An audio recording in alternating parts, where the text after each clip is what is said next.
Hey guys, my name's Ben Howard, and today we're out here at Century Park to do another video in my Who Will Make the Bag series. If you haven't seen this before, basically I take a disc out of my bag and compare it to another disc that I find is interesting or similar in a lot of ways. Film a 9-hole battle with both of the discs. Whoever wins gets put in my bag. The loser gets given away to one of y'all in the comments. The discs we're going to be looking at today are the Ozone from Panda and the Enoch from Goliath discs. The Ozone is the one that's the challenger for today.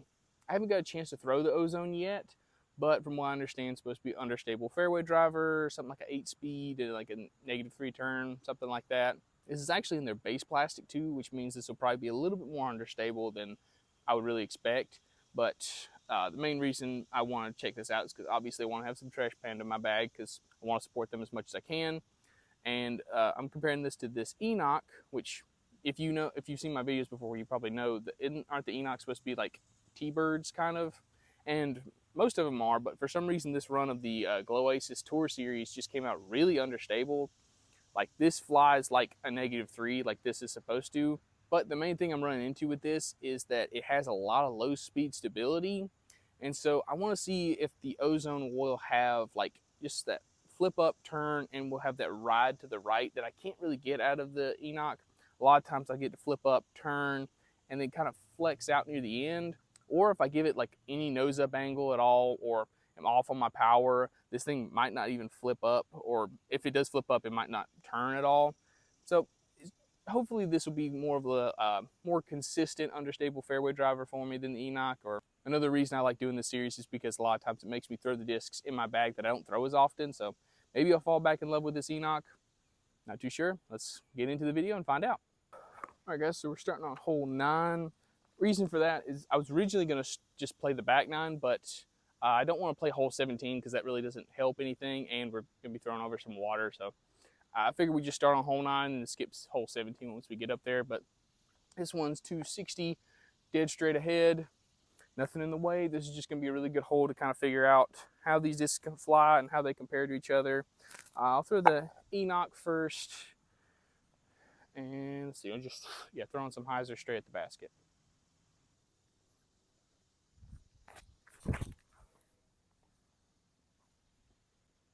Okay. Nice and straight, a little long, kind of what I expected. I didn't throw it very hard, so I didn't get a ton of flip out of it, but that's about how I expected it to fly. So let's see if we can do the same with the Ozone.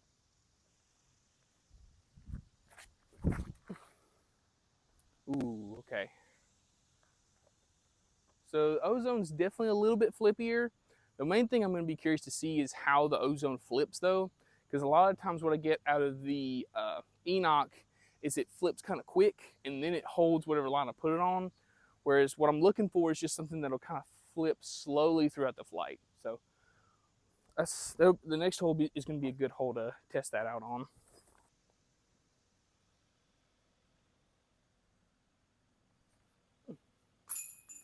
Get in there.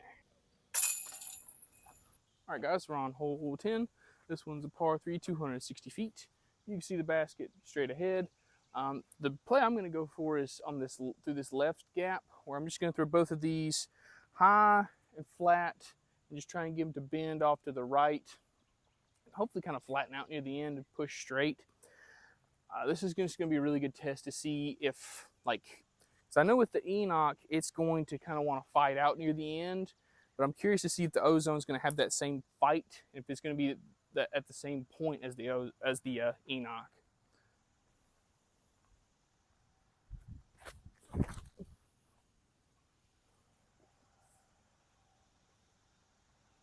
Yep. About a 30-footer to the right side of the basket. Pretty much did exactly what I expected. Just held that turn and then kind of flattened out near the end. Let's see if the Ozone can do the same.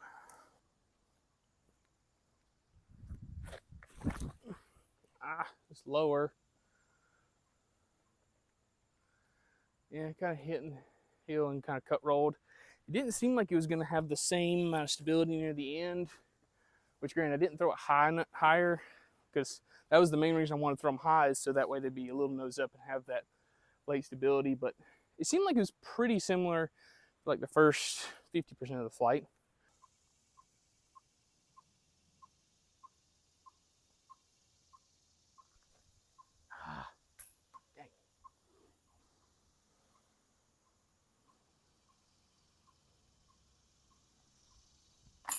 Woo, snuck it in there. All right, guys, we're on hole 11. This one's a par 4, 400 feet. The basket's straight ahead on the other side of this valley. Main thing we want to do off the tee is just hit this gap, throw something across the creek, make our approach shot in the green very easy.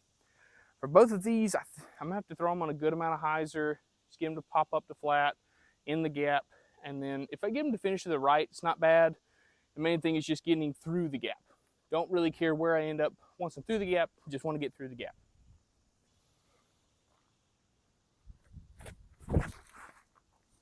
Ah, dang. Close.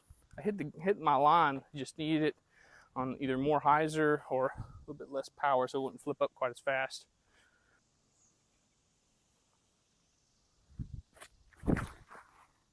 Ah, dang it. Well, I got lucky through the right side. So I have a pretty manageable upshot with the Ozone. I don't really know what I'm going to be able to do from the Enoch. Okay, so from the Enoch, I've actually got a really nice wide open gap, but the problem is I'm throwing that way, not towards the basket. So I think I'm just going to have to try and put down a roller with it. I have to start it almost vertical and try and get it to move right pretty much as soon as I can. Otherwise, it'll go straight into this rough right here. So hopefully you'll see this kind of come back to the right.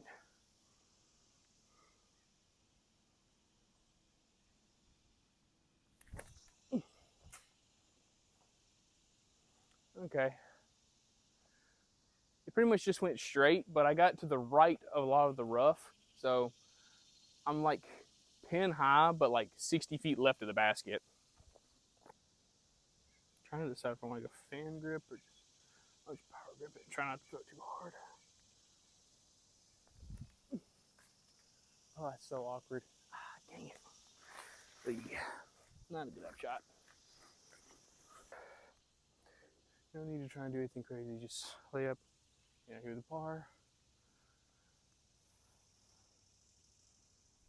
There we go.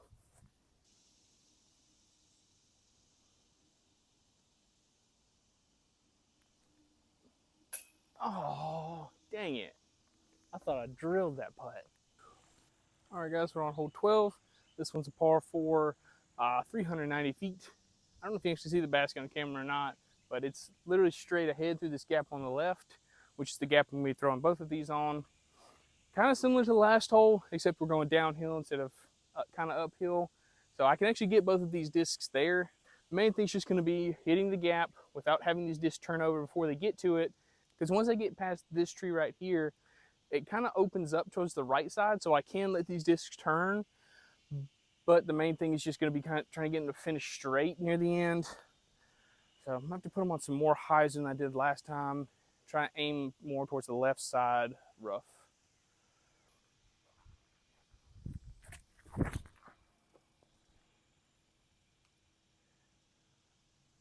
think I did it. Oh! I think I just hit the basket. I think I just hit the basket. Oh! That might have been the tree behind it, but I feel like I heard metal. Oh. Okay, well, let's see if we can do that with Ozone. That's farther to the left. I didn't see it come out. Normally this will land over there, kind of will roll out, but I might be stuck on that left side.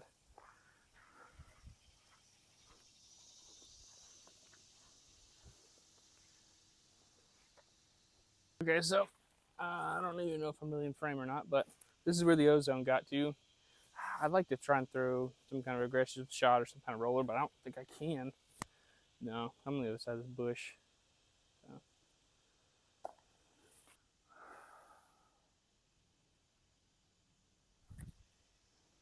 There we go. Roll to it. Yeah, that'll putt.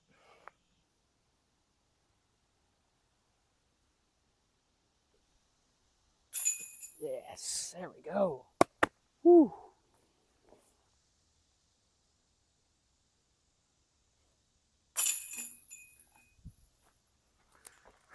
Oh yeah, guys. So I found a Passion. I don't know what plastic it is. It was like, I think it was clear, but I found a Passion over here on the left side.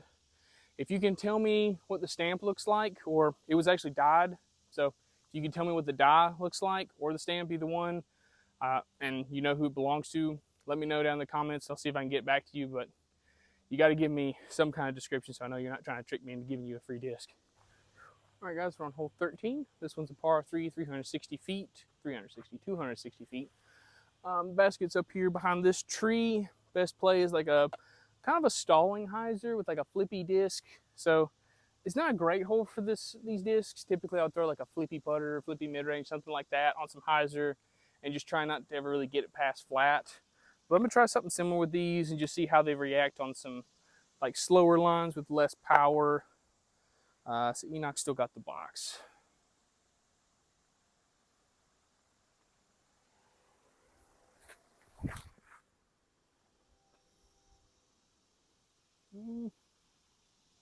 Not bad. Like pin high, just gonna be up on that hill. Not bad at all. See if I can adjust that shot for the Ozone.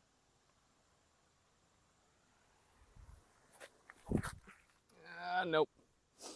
Need it higher, but that would have been better.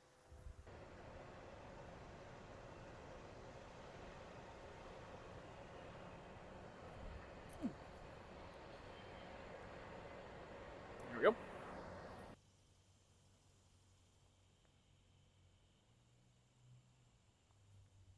Get there. Get there. Ah.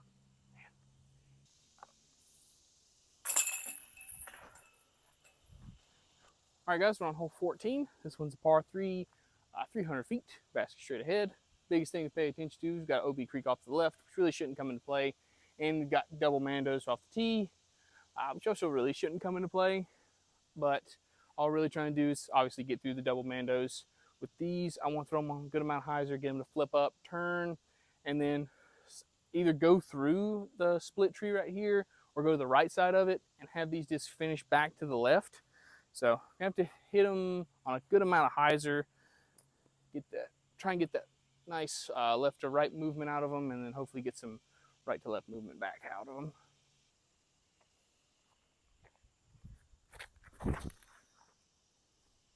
If that was higher, that'd be really good.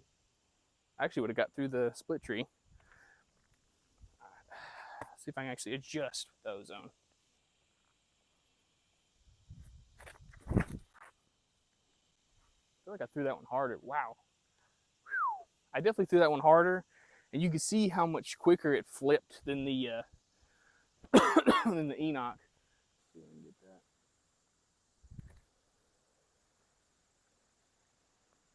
That'll work.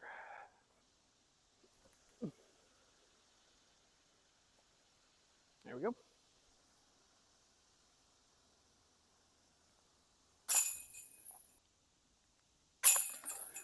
All right, guys, we're on hole 15. This one's a par 4, 450 feet. Only thing you really pay attention to is we got a Mando left of this tree right here. So with these, I'm just gonna have to try and, I would like to try and just bomb these out there and see how far I can get them to go, but I'd probably end up missing the Mando. So we'll try and bomb them out there as far as I can while still making the Mando and see what happens.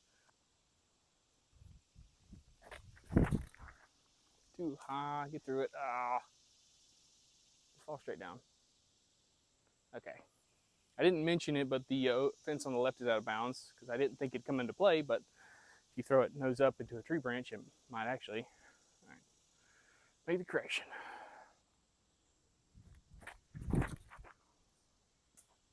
Better. Will it come back? It did. Yeah.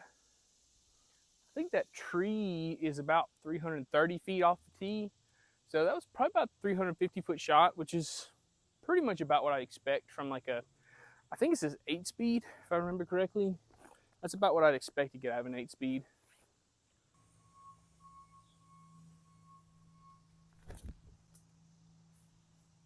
A little too much hyzer. That's safe. That's not bad.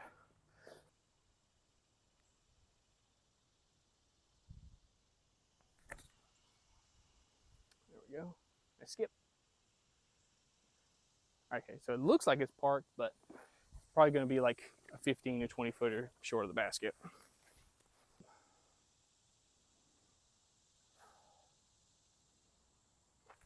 Oh, that was weak. Really.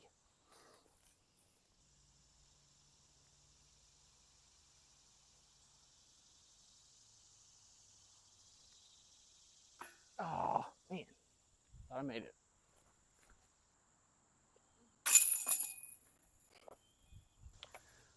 All right, guys, we're on hole 16. This one's a par 3, 250 feet. Basket's up here tucked off to the left. Like, if I throw it to this tree right here, I'm basically parked. So all I've really got to do is just throw like a stalling hyzer shot that doesn't go too far. That's really the only mistake I can make. That or going like way left if I like underestimate this disc. But just gonna be like throwing some hyzer shots that hopefully don't flip up too much.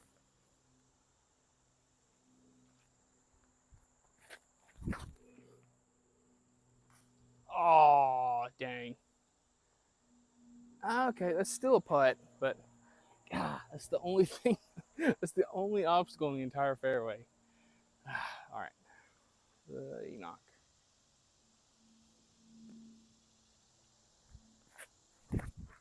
That's too low. Dang.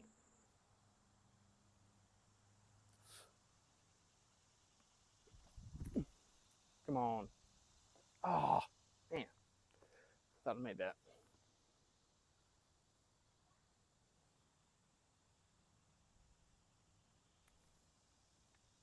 Ooh, there we go. See, I believe that ties him up going into the last hole. All right, guys, we're on hole 18. Final hole of the video. This one's a par 3, 300 feet. Basket straight ahead.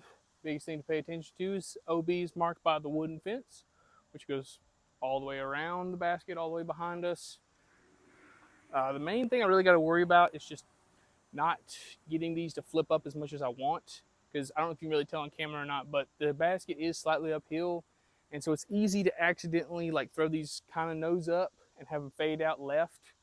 And as you can also tell, the fence isn't fully like filled in, so it's pretty easy to just coin slot right through those.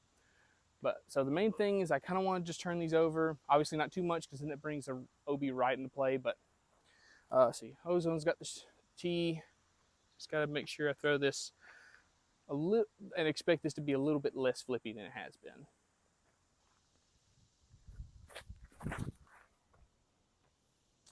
It's OB right. Maybe. I don't know. I don't see it. Dang, that thing actually was. That thing's what I'm imagining I want out of a flippy fairway driver. Like, it's even on that line where I'm talking about it might fade out if I'm not careful. It flipped all the way over, which is nice to see. But you do something similar with the Enoch, just don't turn it all the way over.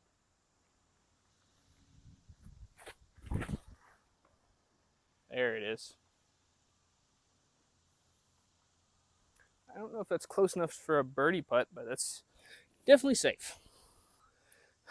Okay, so the Ozone is out of bounds, just barely. I mean, if I'm assuming the fence is the marker, so I was probably a good 3 inches away from being in bounds, which kind of sucks, but no. I gotta make this putt in order to make the Enoch make its putt.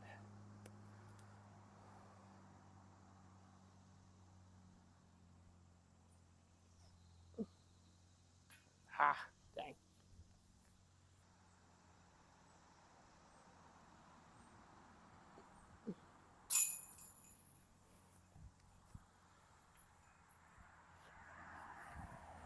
All right, guys, that finished up around out here at the Enoch and the Ozone. I gotta say, these discs were surprisingly similar. I was assuming, considering that the Enoch is supposed to be a more overstable disc that turned out flippier, that it was gonna fly a little bit different compared to the Ozone, but they pretty much flew the exact same. The only thing I really noticed was the Enoch was a little bit more stable, but I think it just has a little bit more low speed stability. And I really don't think this disc is as flippy as I'm really giving it credit for. This thing is not what I'm looking for in the Ozone. The Ozone is that disc that will turn over and hold that line over, or something that you can get to flip up to flat and push really straight. This disc isn't going to do that. This disc is going to flip up, turn over, and then fade out and go straight. And both of these shots are very useful, but I was trying, you know, round hole square peg type thing, where this disc wasn't doing what I wanted it to do because it can't do that. So I'm glad I did this, and it's giving me a lot more confidence with this disc, because especially going into like my next few videos, I'm going to need a disc like this. So it's really nice to have gotten to play pretty much a whole round with it and get used to it again. And because like I said at the beginning, it really just takes like one round of like playing with these discs to really just remember why you like them so much and why you had them in your bag. So I'm glad I did this. I'm glad I was able to fall in love with the Enoch again. I am sad to see the Ozone go, because I do think these two could kind of complement each other in a lot of ways, where this one will flip up, turn, and fade out, where this one will just kind of flip up and turn. I do think I need to find something a little bit flippier than this, or I don't know. I would be curious to see how these beat in, because like I said, these are in the baseline plastic, so I'm sure these get a lot flippier. Aside from the fact that the Enoch's a little bit straighter than the Ozone, I do think the reason the Enoch won is because the Ozone is a little bit shallower, and like I said, it's in the baseline plastic, and this plastic's not very grippy. It's pretty slick, at least it is at the moment. I'm sure if you beat it in, it gets a little bit grippier, but so it's a thinner, less tacky disc, and so I just wasn't really getting clean releases with it. I don't think it's bad anyway, it's just not something for me. I definitely would love to see this in like a premium plastic, something like that. I feel like it'd be a lot more fun, and probably a lot more similar to this, where you're gonna get some nice fade at the end. So I'll definitely have to see if I have some other flippier fairway drivers. I think I have like an It. I might try an It. It feels a little bit different. It feels like it'd be more stable than these two, honestly, but from what I hear, they're pretty flippy, so I might try something like that. Do y'all have any recommendations for like really flippy fairway drivers that kind of match the description I was given during this video? Please let me know down in the comments. But oh yeah, so we got to give away the Ozone. I tell you what, for the giveaway, I need you to go down, like, subscribe, obviously, but go down to the comments and tell me what disc would you say matches the description I'm giving during this video. That fairway driver that'll flip up, turn, no matter, like, I mean, obviously I would like to be able to throw it like on like a ton of hyzer and get it like flip up and turn and like fade, kind of like I did with this disc on hole 15. But just that, like, if I throw in like my stock hyzer shot, it's gonna flip up and turn and never come back. Let me know what that is down in the comments for you, and in a week I'll pick one of y'all out and send this disc out to you. But thank y'all so much for watching. If you have any other recommendations for stuff I should try in the series, other recommendations for series I should try, any recommendations at all, really, whatever you got, I'll take it. Let me know down in the comments. But thank y'all so much for watching. Please like, subscribe, and y'all have a good one.